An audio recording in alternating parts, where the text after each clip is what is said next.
Hey, baby, I like it raw. Raw. Hello. How y'all doing? Y'all okay? I know I just came through like ODB. Gonna get real personal.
You know, that's the same thing I said. And then I went to like a Chinese like boba shop, and I figured out that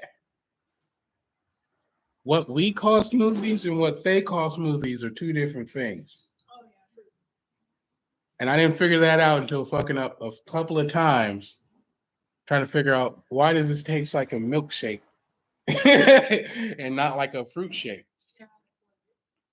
In Mexico, smoothies are also milkshakes. So is it us Americans that got it wrong? I think so. We're ass backwards. But it's okay. I love it here. You know,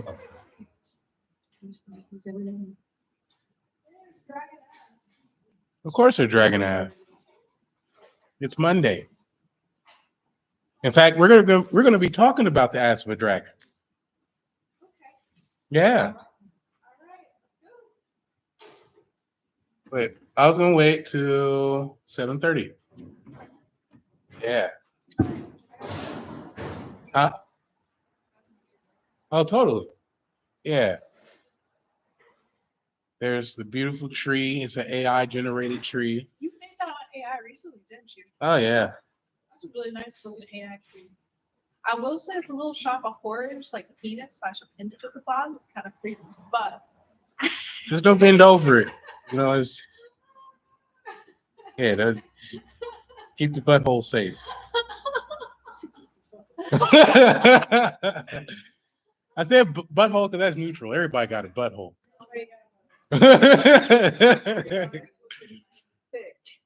That tree looking hella thick. That's a thick ass tree. And we're gonna talk about the symbology of trees because you know sometimes trees represent a penis. it's giving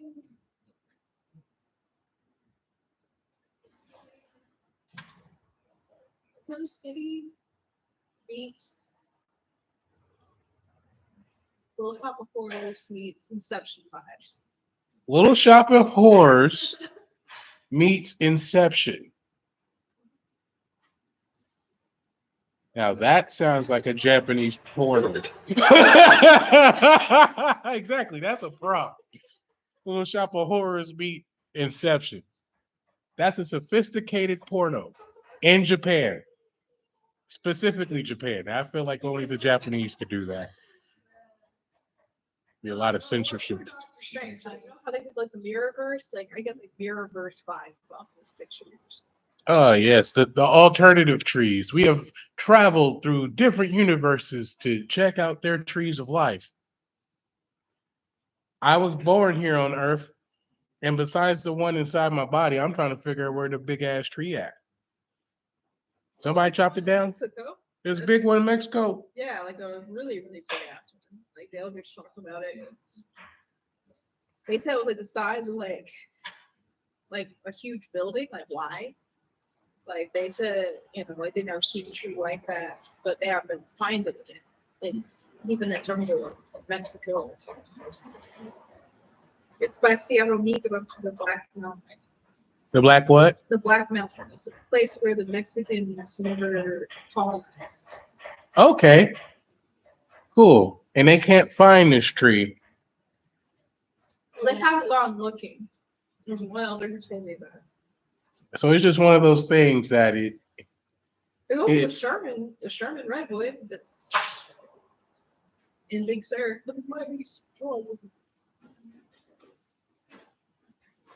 okay.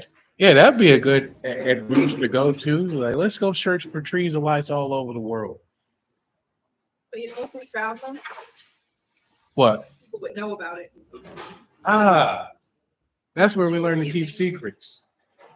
And you keep secrets. You bring your own secrets from your own expedition.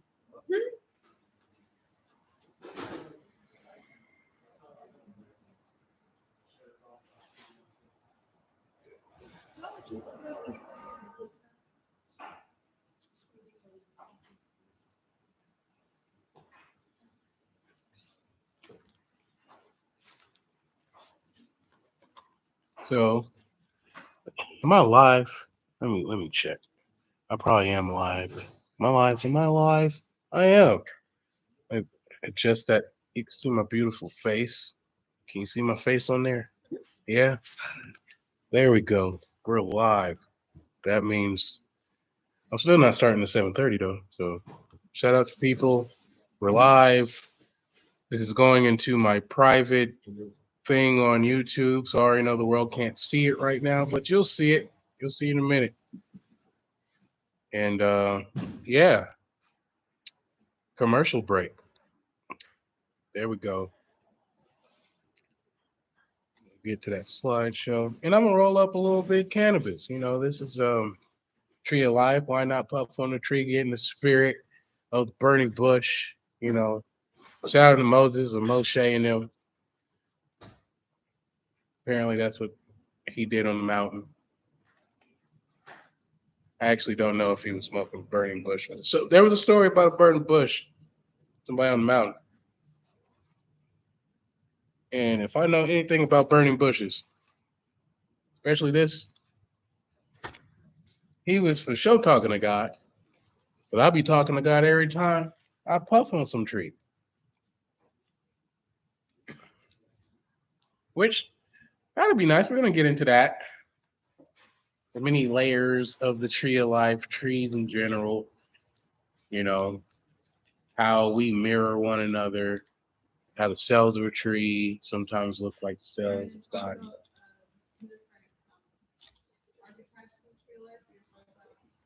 Yeah.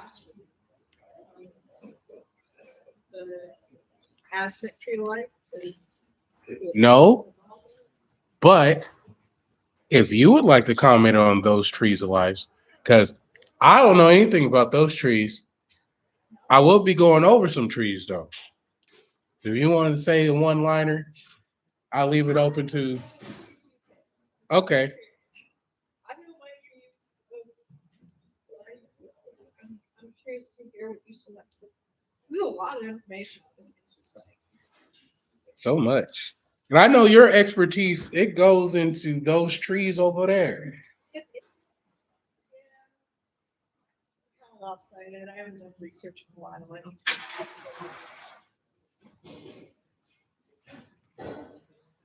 I know one of the trees, we're going to talk about Yggdrasil. I like Yggdrasil because I'm heavy into Norse mythology. Um, I have a thing for oath. I know it's pride, but it's not a gay thing. It's like a Forget the slap. the slap. Archimedes Banya, Oh, with the with that's what it's called, English oak. yeah, it's English, but they call it circular. It's like I thought it was a palm, but I didn't really look at it. yeah, it's oak. So I'm guessing the answer is no. No to what? If you've been slapped. Ah, nah, I haven't been slapped with some oak yet. Yeah, it's got a really great smell. Good. Hey, y'all got a microwave? Yeah, you don't have a microwave with you. You know, crazy hands. So, What's that? hey, Greg, y'all grew up right in that house, right there, Oh, cool. 1978. But I've been ghosting ever since. Long time. I forgot about this term. This is where it all started on this film. At 49, I've been coming to gears since I was 5 years old. Yeah, you know, a lot of history. You know, you leave the doors open, the spirits will come. Eshu. Shout out to the ancestors and the spirits that's all around West Oakland. You know, they make this place lively.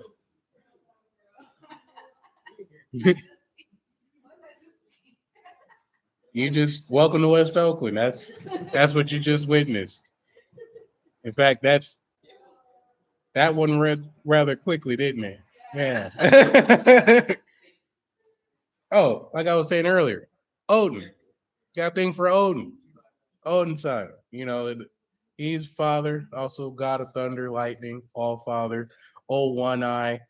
I associate with the one eye though. What this? Yeah. Odin's son. You know, he sacrificed his eye for wisdom, which I find quite interesting. Yeah, Yggdrasil, you know, I think people can I think our modern day version of Thor, we get in the Marvel universe. Because Marvel, this is my idea of Marvel. Marvel actually they rehash things. They're good studiers. Like wait, who Stan Lee and them. Yeah. Stan Lee and the other one. A lot of them came up in the military. And so a lot of their knowledge, I feel like come from like firsthand experience to a degree. And they just continued the idea of mythology through comic books. And they're not the only ones that are privy to some knowledge. One thing I liked about Marvel is their comics books varies. They'll go into the Aztecs, they'll go into the Haitians, the voodoo cats. Uh, they go into Santeria with a leg by them. Chinese mythology. They incorporate everybody's mythos, and then they rehash certain mythos with new characters. We got Captain America, we got Iron Man, we got Incredible Hulk. You know, if I had to put that their new pantheon under somewhere, like if I was to compare them to Santeria, Incredible Hulk, automatically be like a Ogun. He wants war. And that's what the Hulk back, Hulk smash. I'm like, damn Hulk, Iron Man too. He's a type of Ogun. Because he has the technology. He has the metal suit, which Ogun rules over iron. So it's like they're rehashing these old systems with their symbols through different variations of the symbols, which I pretty much like. I think I was sort of talking about that in the last lecture when we were going in on chaos magic and AI. In chaos magic, no, not no, in AI, you know, if you put in a good prompt, they're going to replicate what do you call that? Replicate like four different images for you. See which one you like.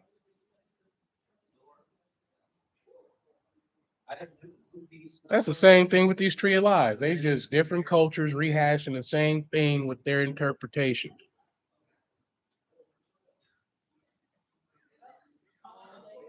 Huh? All day, every day. Okay.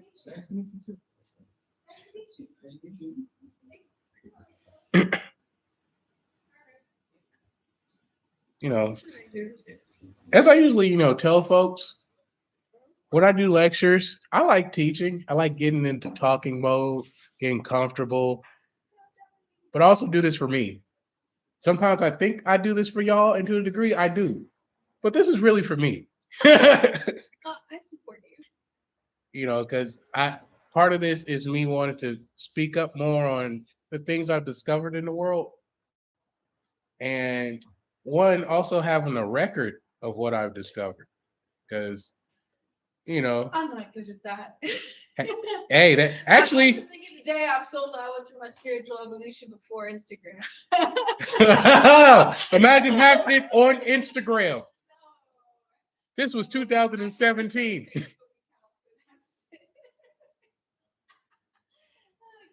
Maybe Moss Heart. Moss Heart.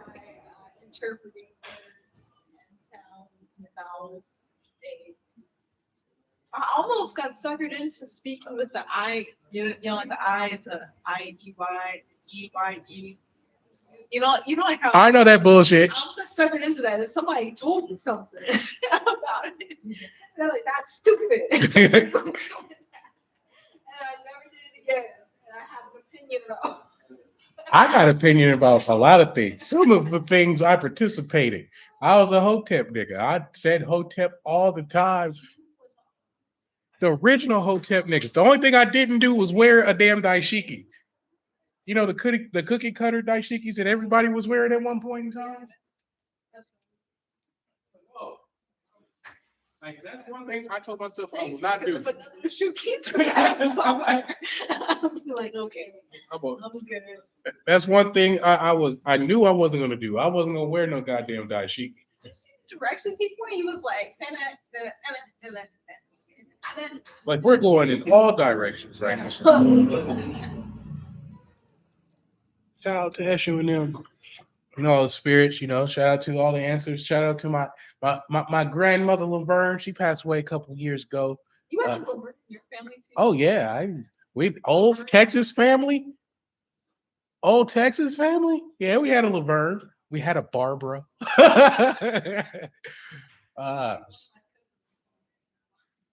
wouldn't be surprised if we had an Ethel. Yeah, we But had an Ethel.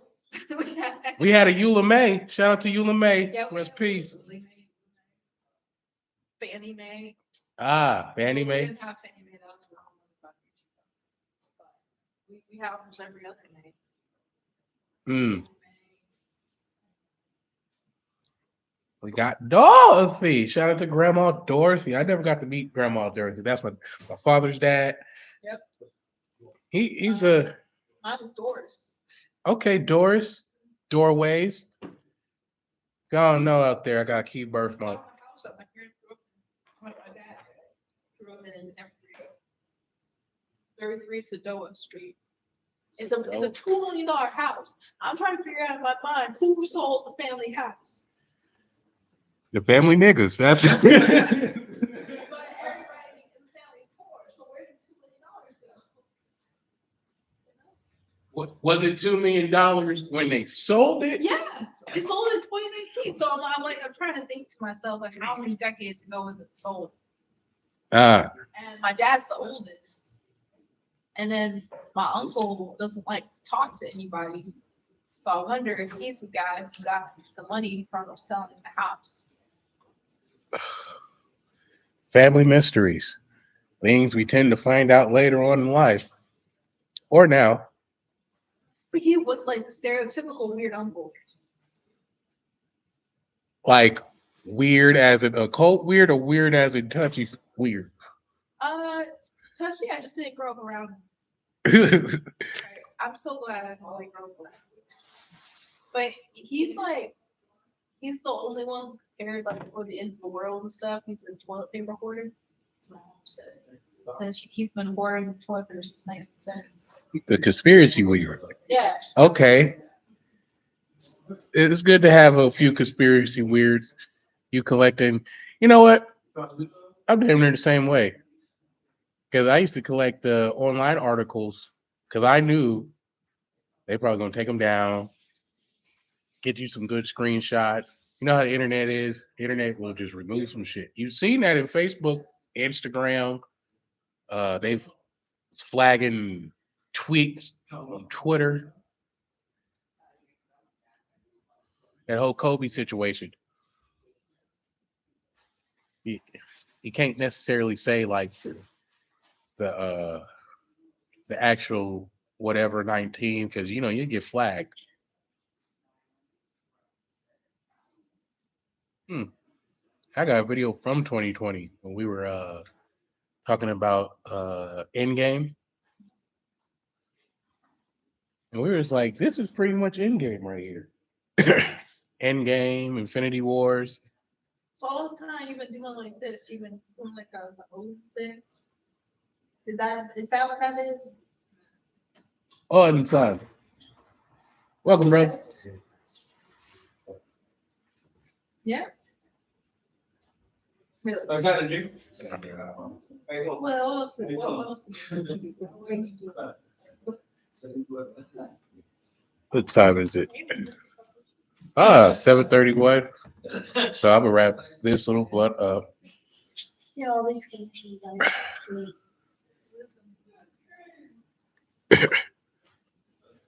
Yeah, Odin.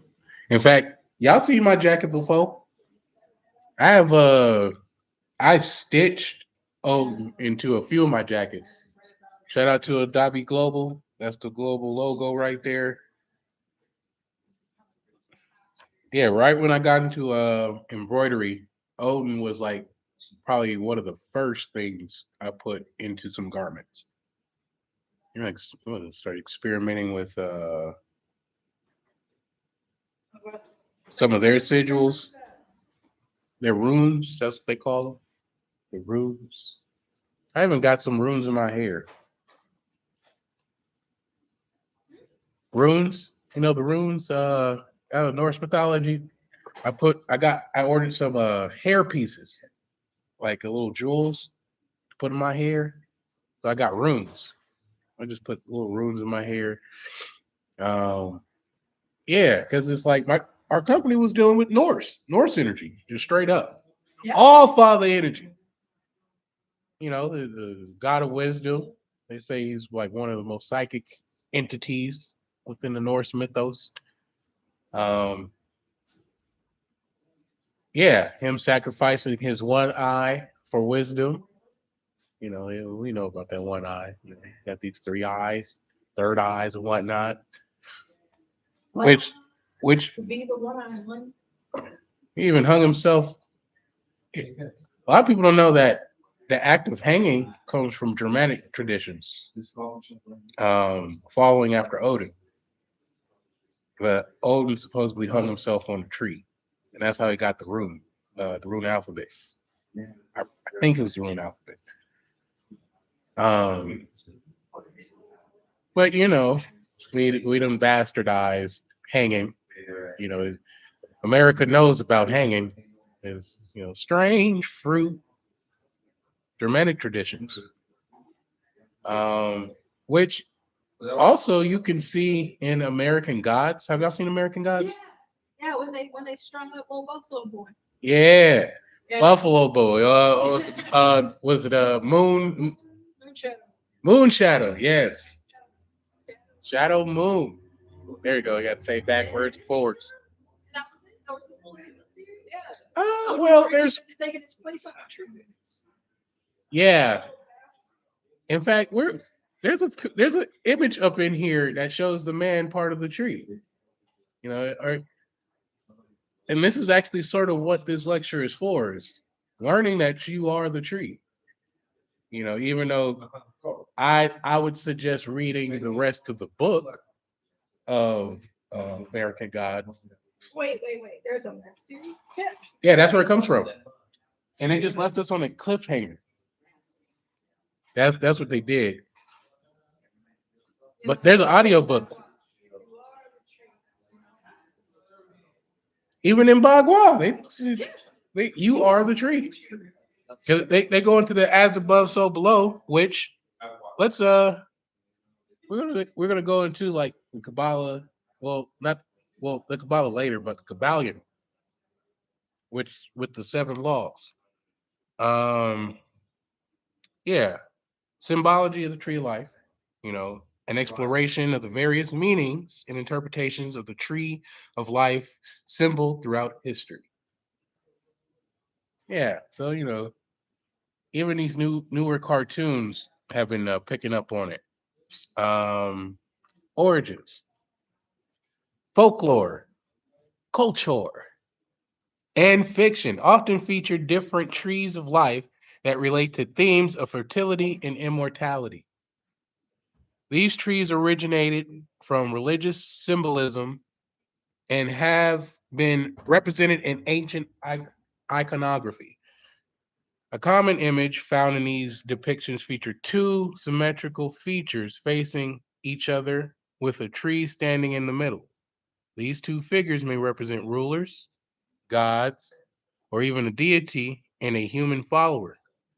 According to Professor Elvira, I'm not even going to try to butcher their last name. So shout out to them. Huh? That's how you said pronounce that? Yeah, I don't want to disturb nobody ancestors fucking up their name. The Kabbalion.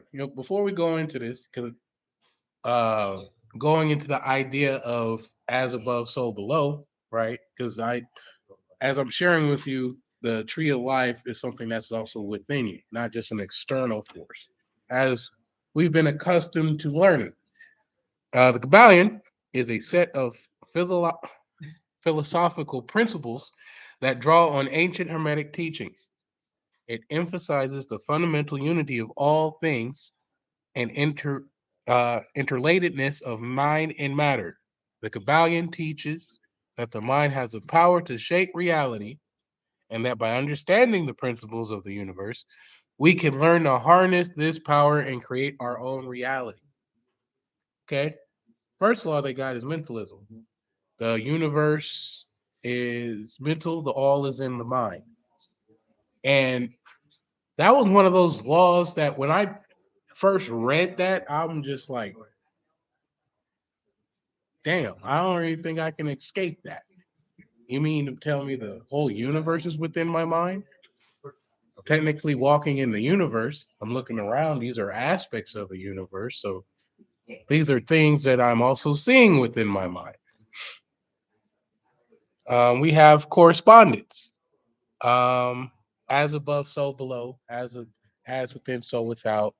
So, like the idea of tree of life being something within you. The idea of a lot of these metaphors um, within like the symbolic aspects actually dealing with portions of your body, like how the spine can represent uh, the tree itself, and the spinal cord can represent the serpent that descends and goes to and fro. You got vibration, everything vibrates. Everything, a rock vibrates. It may not look like it, but everything vibrates just at different frequencies.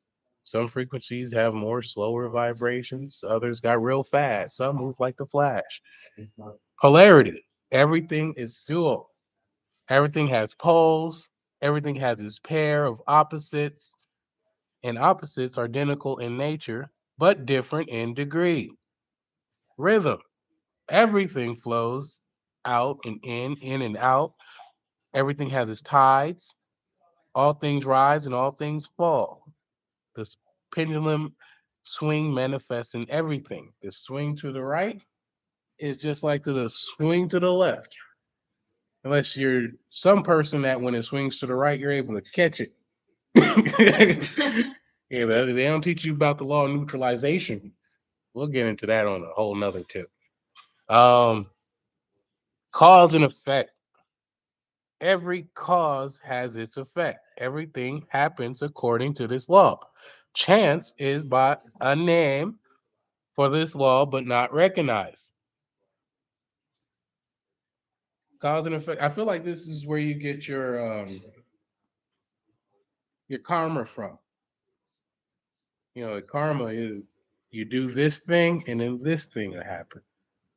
People get stuck in a perpetual state of karma because of that. But I feel like cause and effect is like where the key of karma descends from. And I like karma. It's just like, hey, don't kill nobody or you might get killed in the next life. The idea of it, not actually experiencing it. I like the idea because it sort of scares people to not wanting to actually involve themselves in that karmic debt. Shit, I'm not trying to get killed for like 1,000 years because of some shit I pulled off when I was like 16. Nope. And the law of gender. Uh, they say everything has a masculine and feminine principle in various degrees. Uh, yeah, started that off because yeah, everything is in the mind. How I experienced what the tree of life was in my mind while reading a Bible. Like, what could that be? I'm trying to imagine a garden. I'm trying to imagine Adam and Eve and some serpent descending from a tree. You know what does this look like to me? Because I grew up in make believe, but as I got into an adult, some of the adult thinking minds were like, "Oh yeah, you shouldn't believe in fairy tales," but then turn around and tell me to believe some talking snake. And I tested out. What if it was literal? What if we're misinterpreting or misunderstanding what is being said in the book? Or what if what is being said in these texts is coded for something else?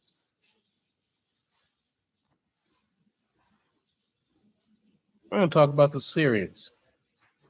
This is their tree right here, what it looks like. The Syrian representation of the tree of life consisted of nodes and crisscrossing lines.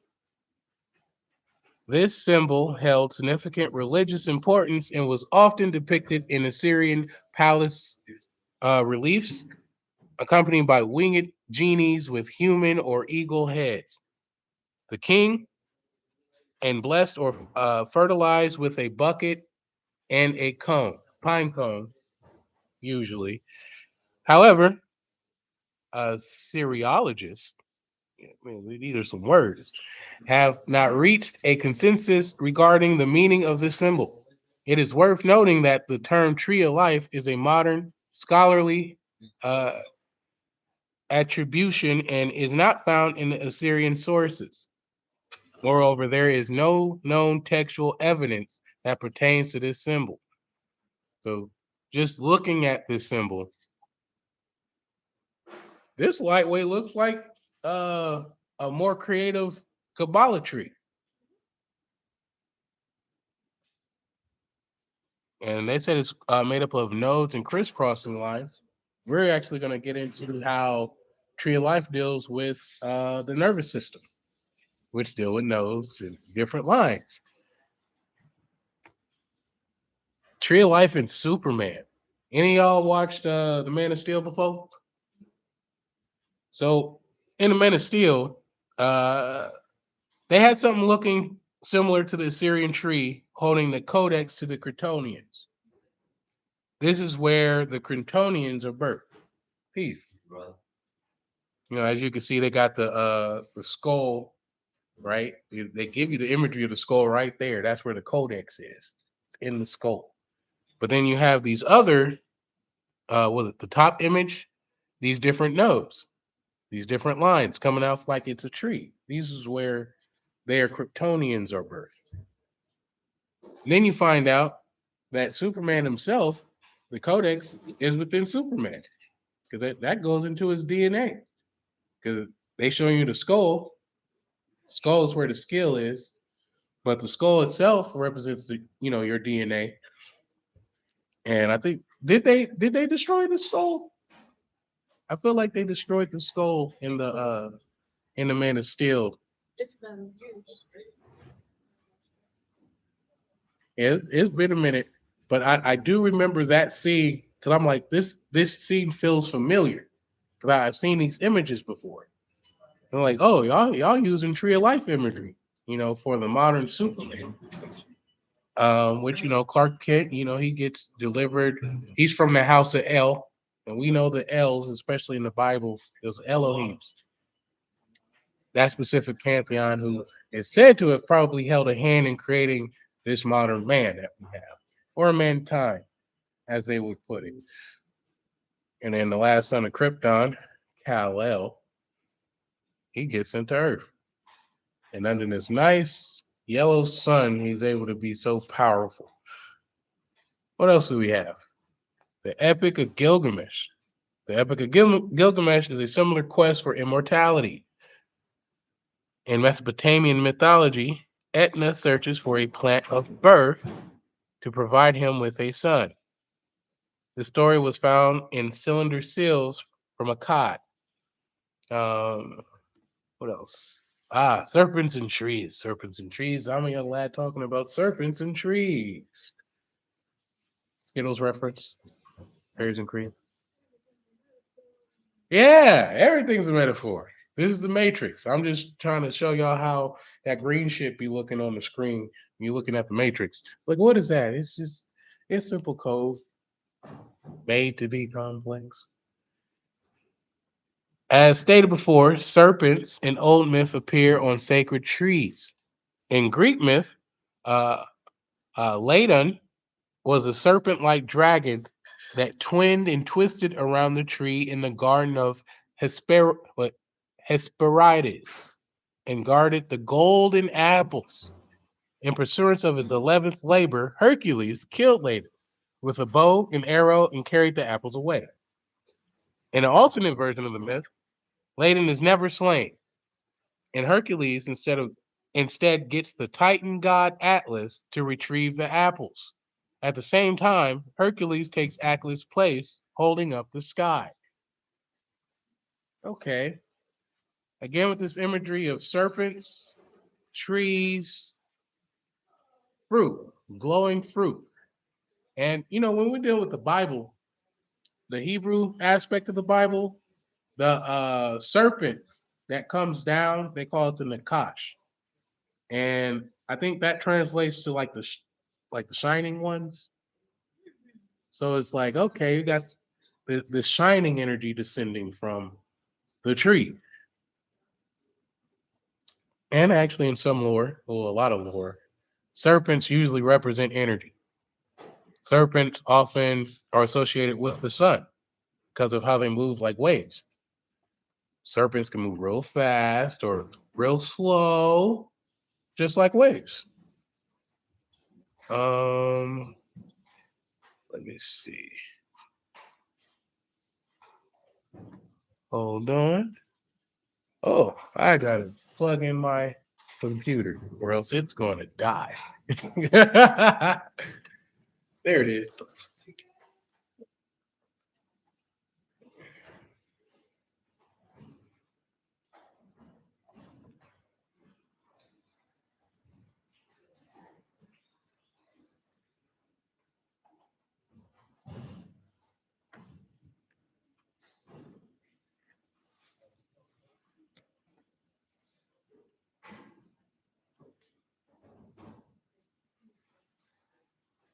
There we go. We got a little plug. Oh, so again with the golden apples, the Nakash coming down. You know what sort of inspired me to just start talking about these things is they have this notion of the tree of good and evil, the knowledge of of good and evil. And I think a lot of people get caught or stuck in the tree of good and evil when studying. And what I mean by that is there are certain subgroups that I would talk to about just studying serpent energy. Well, it's ingrained in them so deep that the serpent is the devil, therefore it's evil. So I'm like, okay, yeah. But then you have aspects of where, like the Bible is such, where it may say that. Then you have your Christ character, your superhero, your Jesus, your Yeshua, tell you to be wise like serpents. I'm like, is he inherently telling you to be evil? It can be confusing, but I would like to get out of the realms of when studying symbols of getting out the notion of whether these are good symbols or bad symbols. Just like these are symbols, instead of you poisoning yourself with more evil or good, just separating them for right now. So where are we at?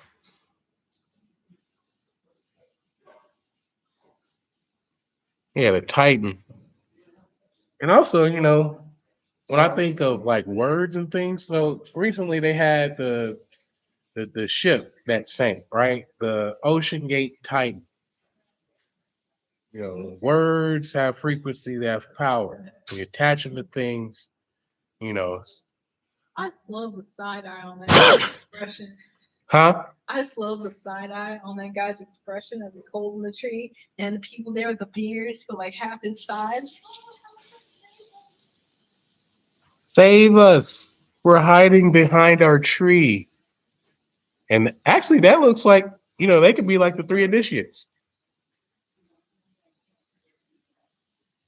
And anytime they put like even certain number of characters in the stories, I'm hearing there's like these three different chambers in the brain.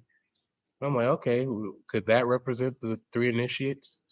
Which you see in Kabbalion when you first read about it, it's like this is the work of Hermes Trismegistus, sort of translated by the three initiated or the three initiates. Um, hmm. Yeah, they look like they scared. Like, who is this that approaches this tree? Who can just grab a golden apple? Like the shape of Morgan's head is inspired by the shape of. I'm sorry. What is that? I was just stupid. I was like, the shape of Morgan's head must be inspired by the shape of Frederick Jesus' skull. Very round. He does look like Morty. He looks like a Morty. Like if Morty had Zeus as a father.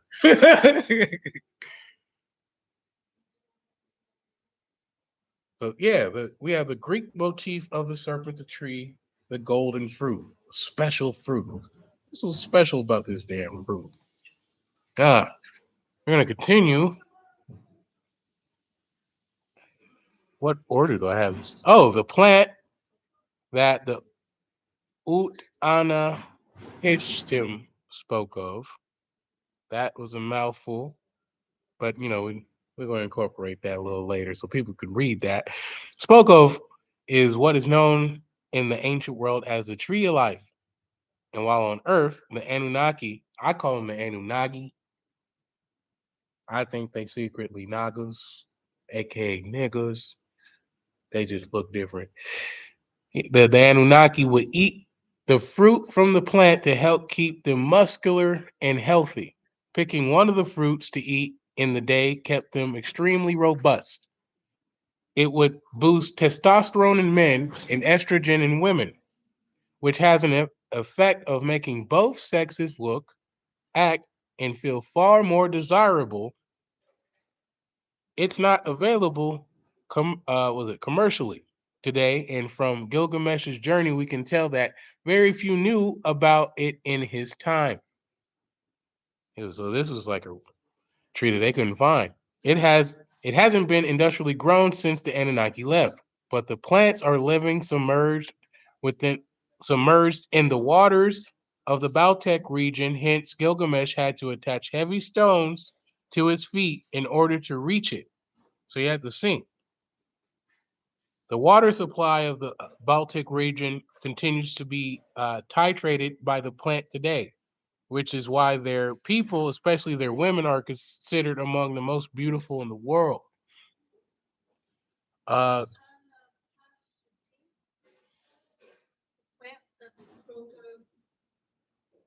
So is this like go back to like Black Panther water? They're underwater. The plant is that the plant? that could be a play on that plant. Because I never did know this part of school. Because I'm about What- to find that. going back to Superman, right? He had to go underwater for these fruits. These fruits are really like, I guess, where the genomes and the kids, that's, they usually grow their humans or their beings. And this is underwater. What else is underwater? Our spines. We got spinal fluid. You know, is the lamp at the top of the head, the light. That's why you see a lot of those Christ-like figures with the sun behind their head. Yeah, they are able to master, I would presume, breathing, being able to access that light, whether that's some people call it the pineal within the brain, that gland, um, able to allow it to, glow and accumulate more light. The more light you have, the more people will see it. So some people, they got so much light, it's hard to look at it. And some people, they have very little light. They don't glow at all. Like, you are not a glow bug. You don't glow in the dark whatsoever. And it's like just hearing about this story of Gilgamesh and an Anunnaki. They got a story in Naruto, right? Based on Naruto is anime. I'm pretty sure a lot of y'all out there know about it. Some of y'all grew up on it. For those who don't know, Naruto is anime about Nine-Tailed Fox. But it goes deeper into like the Asuras and Indra, taking from different other mythos and blending them in, who are the sons of a priest, and the priest is the son of a priestess of the Ototsuki clan. They're a specific type of clan that come from the different celestial spaces.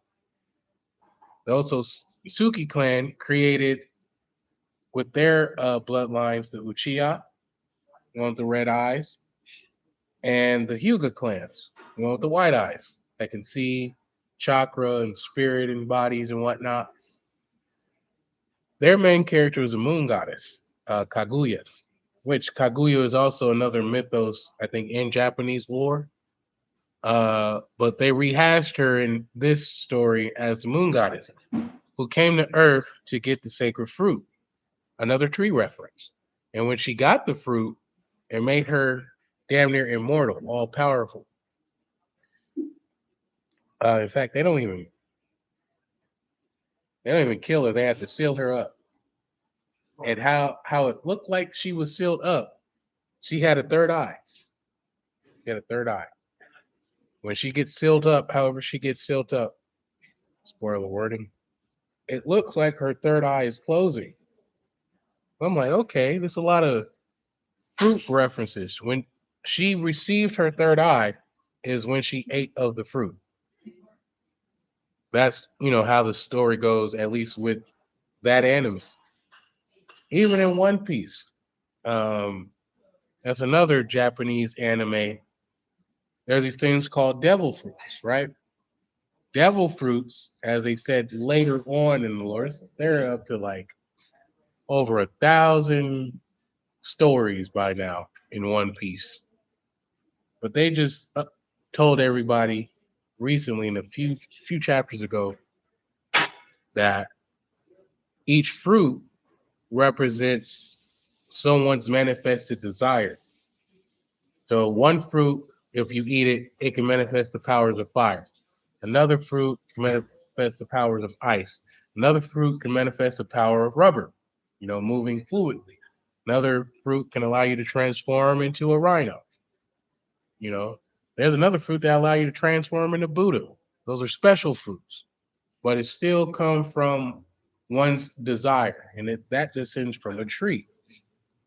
So I'm just like, a lot of these animes, they know what's up when it comes to this tree analogy. And they sort of make they spill on it. They're a metaphor. Like y'all was saying, everything's a metaphor. Like they're essentially telling these same stories, just different ways. Look, like you don't like the Bible, you're not into the Quran. We're gonna give you a Naruto. We're gonna give you a One Piece. What you into? We gonna just rehash the story however you see fit. Chinese myth. Hello to the Chinese. According to the Chinese mythology, a carving of the tree of life portrays a phoenix and a dragon, with the latter symbolizing immortality. Shout out to Jacob's ladder. That's also the spine. There is also a Taoist tale about a tree that bears a peach of immortality once every 3,000 years. Same with the anime I was telling you about. Those who consume the fruit are granted immortality. During the 1990s, I was born in 1990, an archaeological excavation at Sanxingzhui, ah, I know I said that wrong, in Sichuan, China, revealed a pit used for sacrificial purposes. The pit dates back to approximately 1200 BCE and was found to contain 3 bronze trees, one of which stood at the height of 4 meters.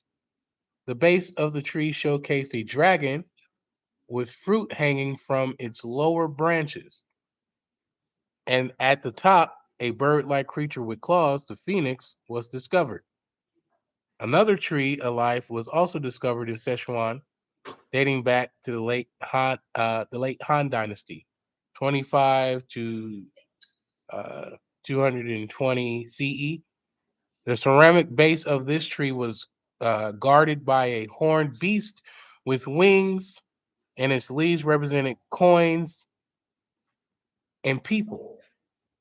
At the apex of this tree, a bird was found with coins and the sun. More sun imagery with the tree. More fruit, dragon. Seems like everywhere across the planet, they got some type of, if it's not a serpent, it's related to a serpent. It's probably a dragon. Uh, Also, within Hebrew, I think the Nakash was it was a winged serpent specifically, the serpent that came down to talk to Eve. Serpents and trees once more. We gonna get into Asgard and them. In Norse myth, we got Nidhogg, Nagar. It sits at the bottom of Yggdrasil, the Norse tree of life, gnawing at the roots. That's their version of their dragon and serpent. Yggdrasil is also their version of tree of life, which holds the 9 realms. Yggdrasil stretches from the underworld through the world of the living and all the way up to the heavens. Yggdrasil is sometimes described as a large ash tree and sometimes as a tree that stays green all year round. The tree's branches reach out all over the world and its roots stretches to different parts. One goes to Midgard where mankind lives, one goes to Utgard where the giants live, and at the third root lies Niflhel, where Hel, the goddess of the underworld, lives. Next to the trunk of Yggdrasil lies the miraculous well of Erd. Erd is one of the Norns who live under the tree's roots. The Norns are goddesses of destiny, and they are called Erd, Verdandi, and Skuld. What was, what is, and what will be. So yeah, these are the 9 realms of Asgard. I mean, not Asgard, it's Yggdrasil. And if you ever heard of like Odin and his team and Thor protecting the 9 realms, these are the realms. And I also personally feel like Midgard is actually, it's Earth, but it's the physical plane. All the other planes are mental planes where we exist. Different forms of thought and thinking reside there. The Christian myth. Oh, the Christians. I grew up in a Christian household. I'm gonna turn on the light right quick.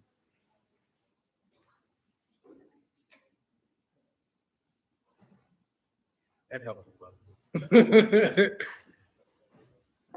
Okay, the Christians. The concept of the tree of life is first introduced in Genesis 2:9 and 3:22 through 24 as the origin of eternal life in the Garden of Eden, which was no longer accessible after the humans were expelled from the garden.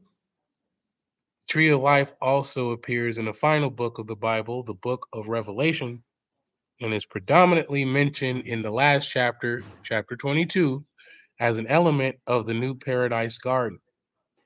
Those who wash their robes, or they that do his commandments, according to the King James Version, are authorized to access the tree of life.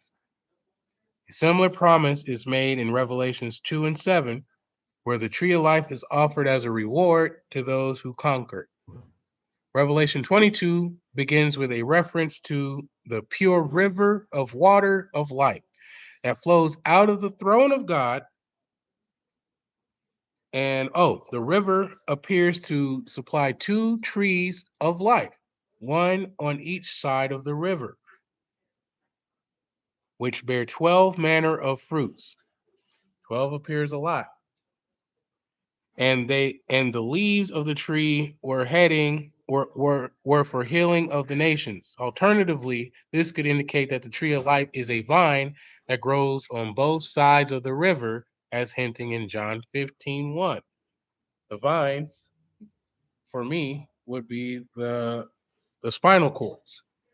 In fact, I graduated from NHI, National Holistic Institute. We were taught never apply pressure directly on the spine when we're doing massages. You always do it along the spine. Those are the channels the energy flows up. And the 12 bearing fruit, Manly P. Hall had discussed this in his Not Teaching of All Things, but what book was that? It was called Anatomy of Man, that the brain has 12 portions or 12 convolutions, as they would call them. So I would presume that the throne is right up here. The river is where this leads to. And even in the Norse mythology with that what is it, the rainbow bridge? I feel like that's the spine. And it allows you to travel to and fro to the different realms. Just like your nerves. It goes to and fro from the brain to each and every organ throughout the body, which are different realms. If you looked at Hindu art, a lot of their art is real detailed because you'll have some of their arts where they have a picture of Krishna, and then they have Krishna and probably Parvati in the heart area, a whole group of cats in the brain area, and these are like different portals of where those things exist, which I think are psychic energy centers, I would call them. These are psychic energy centers. And so they draw them and paint them out, they illustrate them so you can get the idea of the type of energy that flows through there on a psychic level, not just on a physical, physiological, biological level.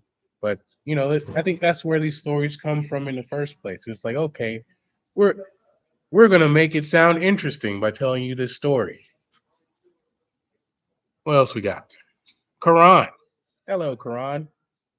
In the Quran, the tree of life motif is referred to as the tree of immortality. This tree is also mentioned in hadiths and tafsir. It, in contrast to the biblical account, the Quran only describes one tree in Eden, which is also known as the tree of immortality, and is said to never decay. Allah specifically forbade Adam and Eve from eating from this tree. The Quran uses the tree as a metaphor for various concepts, ideas, ways of life, or codes of life. A positive concept or idea is represented as a good tree, while a negative concept or idea is represented as a bad tree. So their take on good and evil is different in the Quran. Manly P. Hall, that's my nigga. He wasn't black. Or I don't know. We're Manly P. Hall. So as you can see, we got trees, we got the spine, the nervous system, we got uh, the cardiovascular system, or so it looks like. There are two great systems in the body of man: the tree of life, which is the arterial with its roots in the heart, and the tree of knowledge of good and evil, i.e., the nervous system, which has its roots in the brain. These two trees are physical manifestations of a complicated network of branching energy currents in the aura or superphysical bodies. It's Manly P. Hall. How to understand your Bible. More images. You got tree roots. And you got the human nervous system coming out of the brain. Oh, and you have the cardiovascular system with the veins in the heart. The human body. So I actually made this image in AI. Shout out to Midjourney and them. I wanted to do something with like nerves in the body. Uh, this these paragraphs come directly from Manly P. Hall, by the way. I'm just reading from some of his usurps. The human body is the oldest, most profound, and most universal symbol of all. The Greeks, the Persians, Egyptians, and Hindus believed that understanding man's true nature was critical to ethical and religious training. Every nation's mysteries is taught that the laws, elements, and powers of the universe were optimized in the human constitution, and that everything outside of man had a place within man. So that goes into the as above, so below, as within, so without concept. The universe was beyond human estimation due to its immensely and profundity. Even the gods could only comprehend a part of its inaccessible glory. When experiencing divine enthusiasm, man could briefly transcend his limitations and behold the celestial eff- effulgence. Effulgence. A, effulgence. There you go. See, I'm not familiar with all these old school words, but the celestial effulgence in which all creation is bathed. However, even in his moments of greatest illumination, man was incapable of imprinting a perfect image of the multiform expression of celestial activity upon his rational soul. Acknowledging the futility of trying to intellectually comprehend that which transcends the rational faculties, early philosophers shifted their focus from the inconceivable divinity to man itself. They found all the mysteries of the external spheres manifested within man's narrow confines. This practice led to the creation of a secret theology system where God was considered the grand man and man the little God. The universe was seen as a man and man as a miniature universe. The greater universe was called the macrocosm or the great world slash body. And a divine life or spiritual entity controlling its functions was called the macro prosophus. Prosophus. Hmm. I'm just getting macro. Big.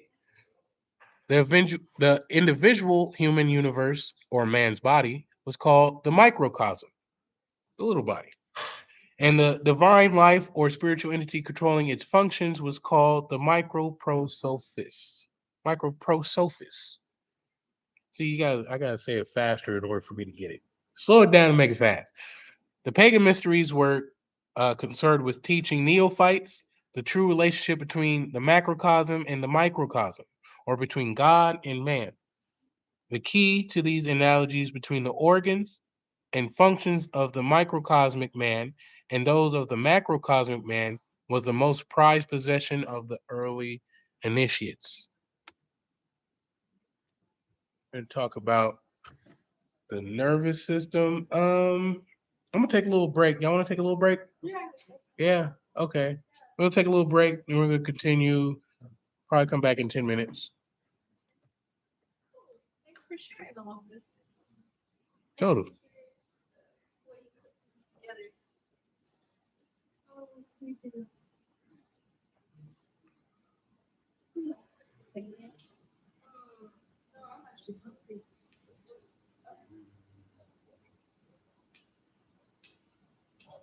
I like what you put together. Yeah. Good information.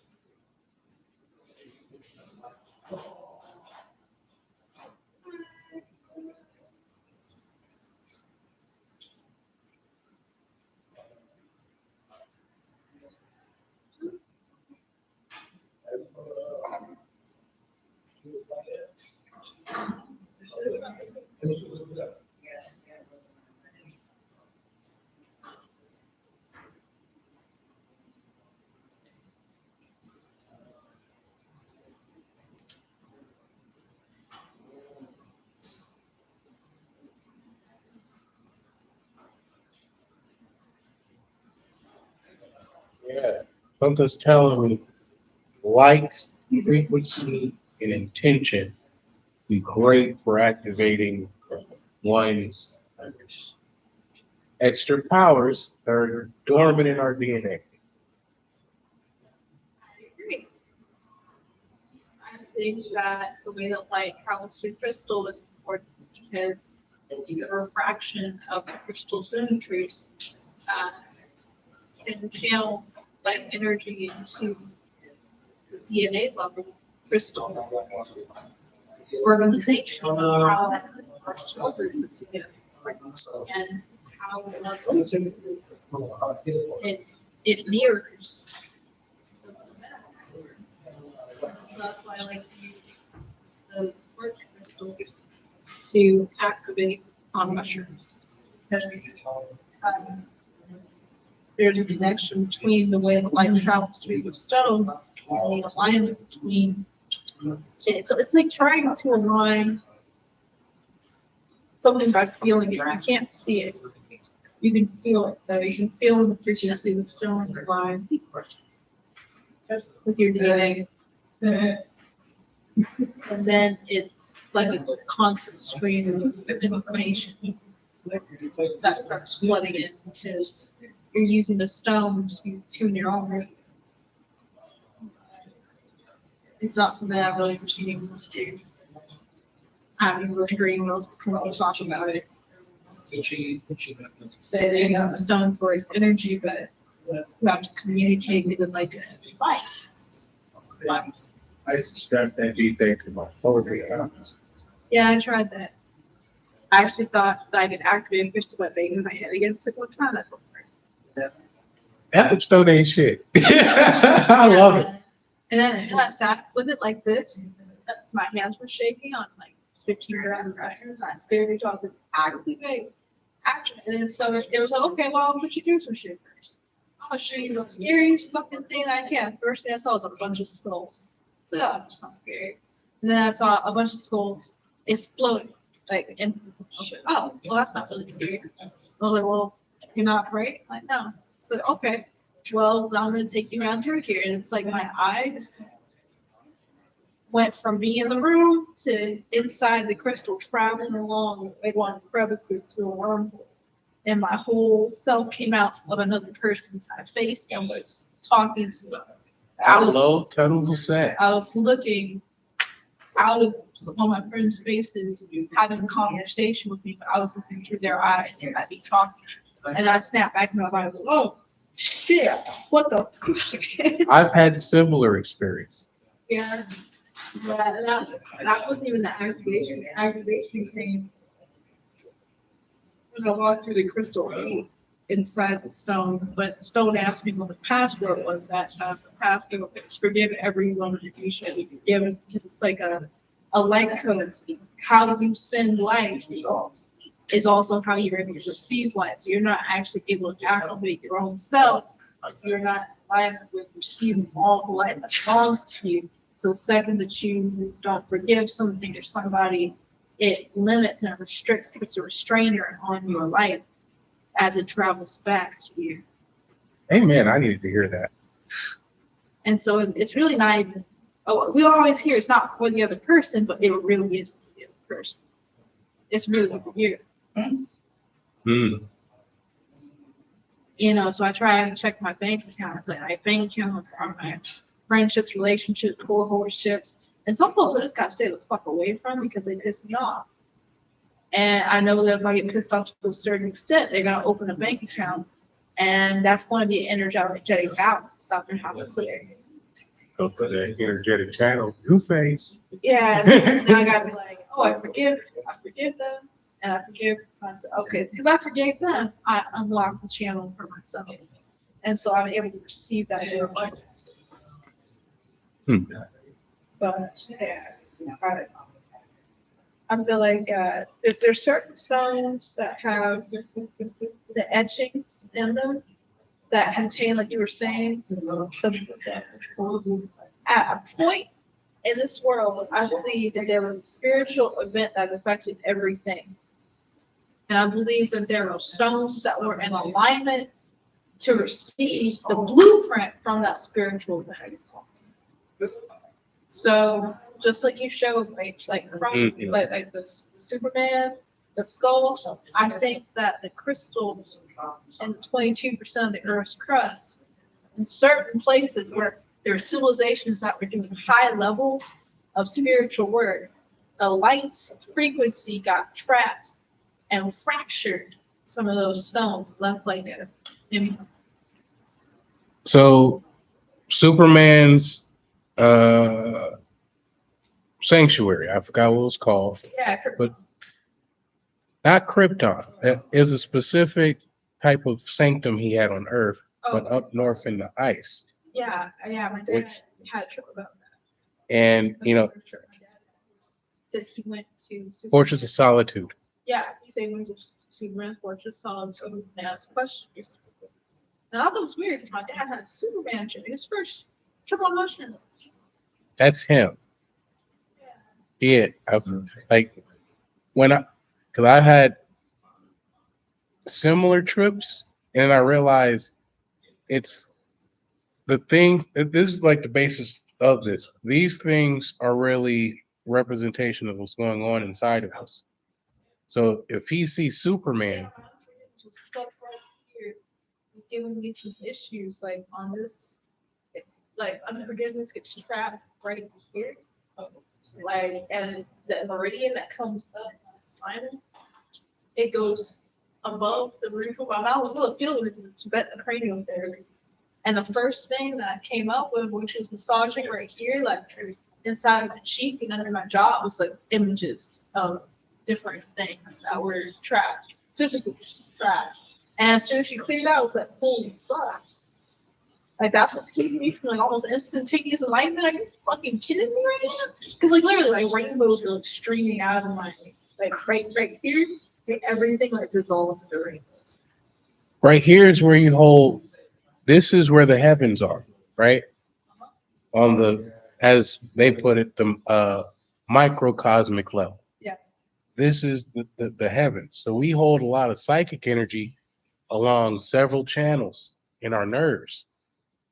Yeah. I mean, it's so important. Like for me, the mushroom is like a expert cleaning tool.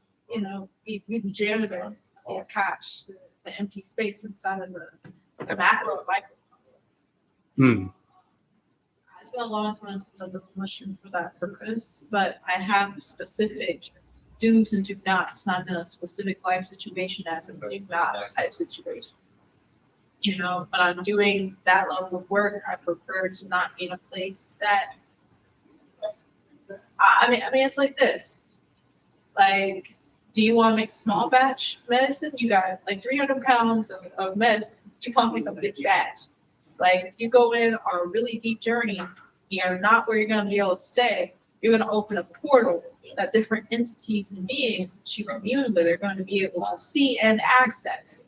So if that is not a house that you're planning on being in for more than a couple of months, you basically just went through all that work and opened a ribbon time that you're never going to be able to really access later. And the energy that came through that portal that changes the chemistry and everything that you have in that environment basically gets wasted on somebody else who don't know how to use that energy and manifest it for their altar. Because when you really rip it open, spirit comes down and it permeates. Like anything that it touched, that energy touched, becomes a sacred item automatically. You know, like, 'cause it's etched with the information that came from the place that you went to, and it's inseparable. So it's like in the what was it, a Chinese family or American? Like we've been watching this TV show. They stored the scroll of power inside their mom and dad's necklace, right? Like these scrolls that you go and you receive in the other dimensions can be put into any object. So I like to imbue my whole house becomes like a treasure object. And then it becomes a place I can travel to wherever I'm at. Like I still got my house in Tucson. I've got my house in Oaxaca. I've got different places I can go and sit. But it feels better to overlap those places on one place where you go and hang out, you know? And that's essentially the tree. All those realms or psychic spheres overlapping on one thing. And that, but I think about that. It's like, okay, we can have access to all these realms. Now, I use that tree as just a base level thing.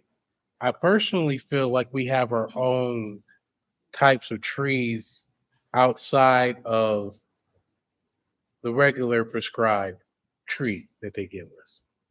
We have our own realms that we can hop to or can create, depending on who you are. Yeah, I We try not to enter anything inside my physical body. You know, like that sounds really great. The reason why I try not to anchor is because I try to stay in something. You know, it's another thing with the crash with the macrocosm, you have to make space. So anything that you try to bend it into a space, like internally, is going to be slightly out of alignment with the macro. So I try to be like as empty as possible. It don't always work out that way, but when I can maintain it for a long period of time, I notice things happening real time. Whereas I would have to go into those spaces inside of myself to go observe things happen rather than observing the real time. And I prefer real time. I made a story like that. This one is not put out, but I know I've told you about my character Rayson in the Hava, and I probably mentioned the story of when he gets shot with the hero serum. Y'all remember that? Yeah. When he gets shot, he gets sent to another realm. He trains there, and the first three books it shows you how he developed his teleportation symbol. I was able to jump from tree to tree. When he goes to the other realm, he spends enough time there to train before he comes back to Earth. And there, he learns how to use a symbol. He can just hover it over light, create copies of himself, and just open up where his symbol at and just peer into the world. And if there's a symbol, let's say, all the way in Hawaii, he's able to not only jump there, but to look what's happening over there before he jumps. Because the symbol itself, it looks like an eye. So it allows him to see, or see to a degree. And that's why I feel like some people do see, seeing from a different realm, as you were saying.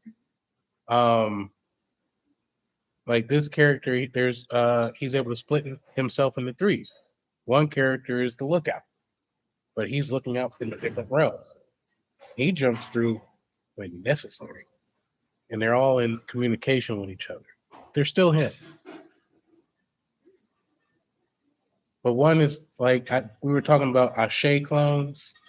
chi clones, chi clones made up of spirit. So, you know, as they say, energy allegedly can't be created or destroyed, it transfers. Pop the energy comes right back to you. You can also use that type of energy or intention with that chi to be the observer. We do a lot with we have a lot to do university down here, which is cool. Just get real creative with it, and that's essentially what I'm doing. Is getting more creative with the information that's already known. But it's like I feel like there's base level information that okay, the world knows this, but then there's also this chaos element to it, to where it's like it's not just this. Even different cultures have their take on the tree. I even have my take on the tree. That's I wanted to put in other cultures first, because I'm like, well, this is where I got the idea from, and I like the idea of not necessarily internalizing it too. Like I decided to internalize it just to see it from the perspective of what if there, as you say, everything's a metaphor. What if this a metaphor that is referring to the human element of self or the God element, and just seeing it from that perspective, but also being empty too, because that allow probably more or different systems to come through. Yeah, that's why.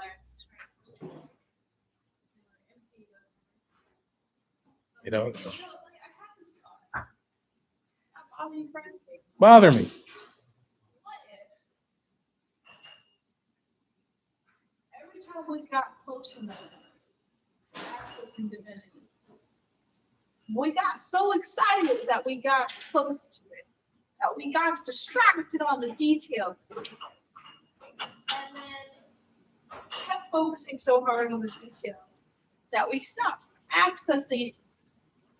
If we got really, really fucking close, that it just blew our fucking minds, and we basically got bounced off and back. Okay, this is what this was, and this is what this is, and this is what that is. I got it. Every time we get close to it, it says, and we're like, oh, that's it right over here. And like, every time we get close to it, it seems like every time I got close to having a really, really significant spiritual realization, in my process of trying to grok it, even a little bit, I get thrown off course. And so, I mean, like, really grok it.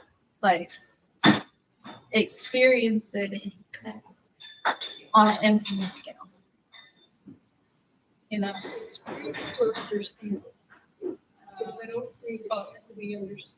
more like understand. Yeah, and then that's what I have to switch to the experiencing it in the microcosm. But I still get very much attracted to the macro experience. And that's something that is accessible through mushrooms, I think, but it's not always reliably accessible depending on what you're doing in your regular life. You know? Anyway, go ahead. It was a tangent. I love tangents. I tried to say that out loud because I experienced that and I was like, man, that was weird. Yeah, I've had a lot of weird experiences, especially on mushrooms. Um, Mad interesting, like revelations. When I actually decided to tap into the mushrooms. Shout out to you, you're an amazing trip sitter. I didn't know. I know. You didn't have to do nothing. Oh, tea. Shout out to the tea as well. Because when I came up, I was like, oh, berries, tea. Yeah, That was good. that was great. I didn't know what I wanted to eat. It's just like, what do you come off like a cosmic journey? You get back human form, getting back into what can I eat? Where's the fairy food? Yeah, But it's where- very- Give me. Okay, you got blueberries. You doing mushrooms coming back down? I'm just like hella happy to see some blueberries, some strawberries, some tea. Like That's my favorite soup in it. Yeah, tomato soup made my very delicious. mm, Tomato soup is just like. amazing. You can say John's yes.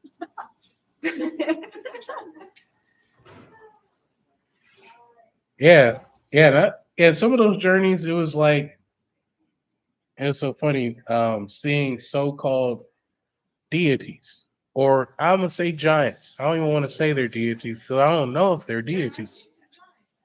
And there's like these giant beings, and like the psychedelic art, they have like I've seen the art that these beings looking like the art where they have meridians all throughout their bodies, Yeah. and so they have glowing channels. They look like Dormammu from Doctor Strange. Yeah. Well, but not like as me. They was just chilling. I'm just floating by them on the trip. I'm just like, okay, they ain't talking to me because they ain't answering my question. Wasn't answering my question, but eventually my question was answered, and I could just feel the new channels throughout the whole body, just recalibrating itself, the nerves. Um, yeah, actually, let's get into the nervous system. I got a few more slides left. The nervous system includes the brain, this beauty right here, the spinal cord, yeah, the 33 vertebrae, and a complex network of nerves. Sometimes people get on your nerves.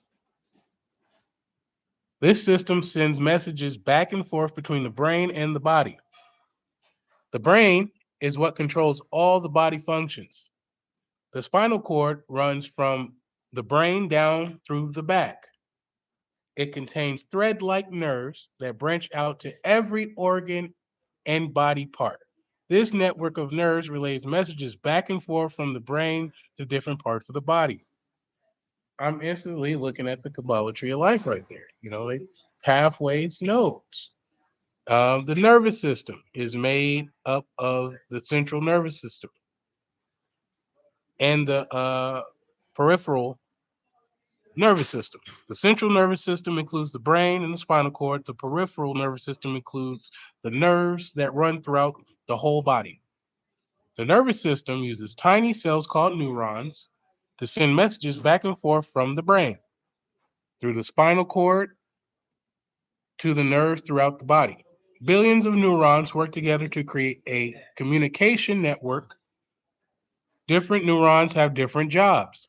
For example, sensory neurons send information from the eyes, ears, nose, tongue, and skin to the brain. Motor neurons carry messages away from the brain to the rest of the body to allow muscles to move. These connections make up the way we think, learn, move, and feel. They control how our bodies work, regulating breathing, digestion, and the beating of our hearts. Our hearts. Speaking of our hearts, we're going to talk about cardiovascular system. That we're going to talk about our hearts. The body's cardiovascular or circulatory system is made of the heart, blood, and blood vessels, arteries, and veins. The heart's main job is to pump oxygen-rich blood to the body after it pumps oxygen-poor blood to the lungs. The heart is made up of four chambers. The right atrium receives poor blood from the body. The blood then flows into the right ventricle, which pumps into the lungs. The left atrium receives oxygen rich blood from the lungs. From there, the blood flows into the left ventricle, which pumps blood out of the heart to the rest of the body. There we go. Another AI heart image. See, with all them branches. The cardiovascular system. Together, the arteries and veins are referred to as the vascular system. In general, Arteries carry blood away from the heart, and veins carry blood back to the heart. Cardiovascular system delivers oxygen, nutrients, hormones, and other important substances to cells and organs in the body. It plays an important role in helping the body meet in the demands of activity, exercise, and stress. It also helps maintain the body temperature, among other things. Now, I also want to throw in like different veves. Veve is it's like a like a voodoo Lao Loa signature, right? Um, in different in different cultures, right? You'll have like an Oshun and probably like Ifa. She usually represents the heart. She also represents rivers. Well, as we can see, the heart's pumping blood throughout the whole body, just like a river. Who's to say Oshun is really dealing with the heart? Then you have Oshun being married to Ogun, which is also attributed to war, to blood, and to iron, which the heart also, I'm pretty sure, pumps within throughout the body is iron. You know, there's metals in our blood. I know iron is one of them, and blood. So, you know, a union like that, when you see that in like mythological stories, also, I feel like they're telling the story of uh, the different chambers and organs in our body, glands and shit. But they just make it sound pretty. Oh, shoot.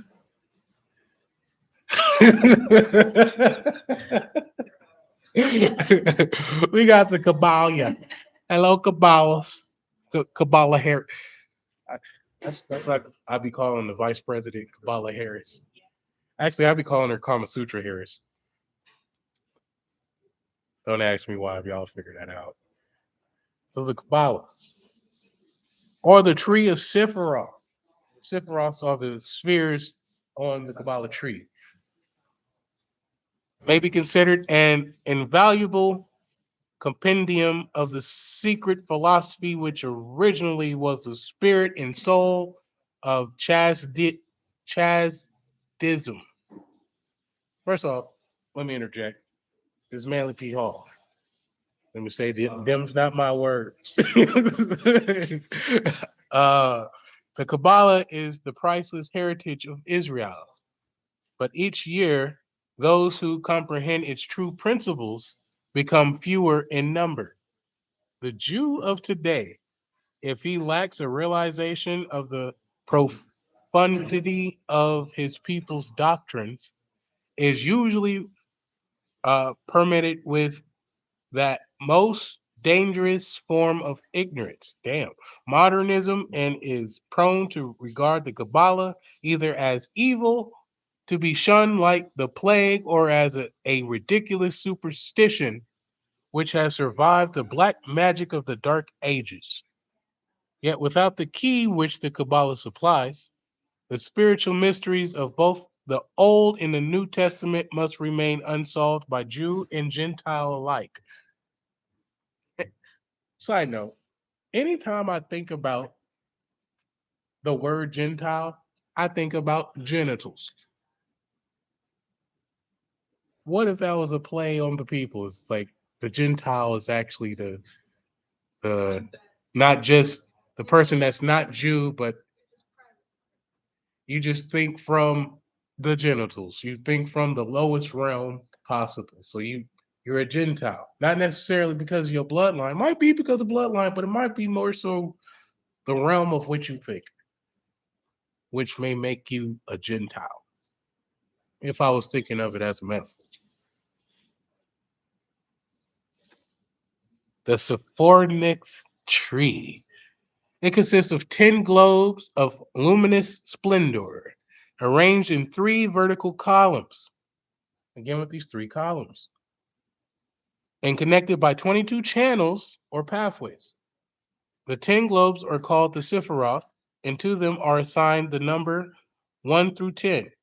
The 3 columns are called mercy on the right, uh, severity on the left, and between them, mildness as the reconciling at the reconciling power. The columns may also be said to represent wisdom, strength, and beauty, which form the true support of the universe. For it is written that the foundation of all things is the three. The 22 channels are the letters of the Hebrew alphabet, and to them are assigned the major trumps of the tarot deck of symbolic cards. One of my other symbology things I was doing the tarot deck. And so, oh yeah, right here, we were talking about Shadow Moon, right? And how in the show they hooked him up to the tree, and he was just hung out in a tree, and he was supposed to, basically his father's supposed to reincarnate him through that tree. Same thing here. You got this man attached to that tree, where his foundation is, right in his core, beauty, right there where his heart is. The Doth, usually behind the tree, the knowledge, sitting right above your head. Kether is the crown. Ein Sof, I so far. The triple stages of darkness of which this tree descends from. But I do think of these as mental realms. Ephias Levy declared that by arranging the tarot cards according to a definite order, man could discover all that is knowable concerning his God, his universe, and himself. The 10 numbers which pertain to the globes, the Sephiroth, are combined with the 22 letters relating to the channels. The resultant sum is 32. The number peculiar to the Kabbalistic paths of wisdom, these paths occasionally referred to as the 32 teeth in the mouth of the vast countenance, or as the 32 nerves that branch out from the divine brain, are analogs, yeah, analogos, wait, ana, huh? Analogous. Oh, are analogous to the first 32 degrees of Freemasonry, which elevate the candidate to the dignity of a prince of the royal secret. Kabbalists also consider it extremely significant that in the original Hebrew scriptures, the name of God should occur 32 times in the first chapter of Genesis. In the English translations of the Bible, the name appears 33 times. In the mystic analysis of the human body, according to the rabbins, 32 spinal segments lead upward to the temple of wisdom, the skull. The four Kabbalistic trees described in the preceding chapter were combined by later Jewish scholars into one all inclusive diagram and turned by them not only the Sephirotic, but also the uh, archetypal or heavenly Adam. According to some authorities, it is the heavenly Adam and not a terrestrial man, whose creation is described in the opening chapters of Genesis. One of the substances of this divine man, the universe was formed. In him it remains and will continue even after dissolution shall resolve the spheres back into their own primitive substance. The deity is never conceived of as actually contained in the Sephiroth, which are purely hypothetical vessels employed to define the limits of the creative essence.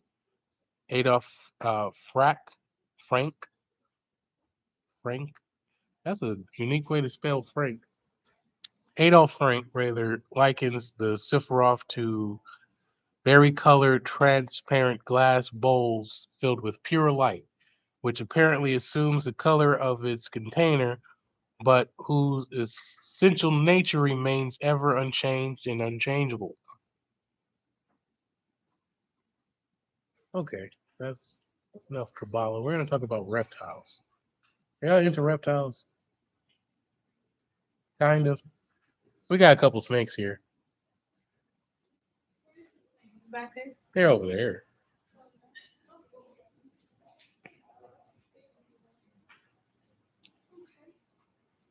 So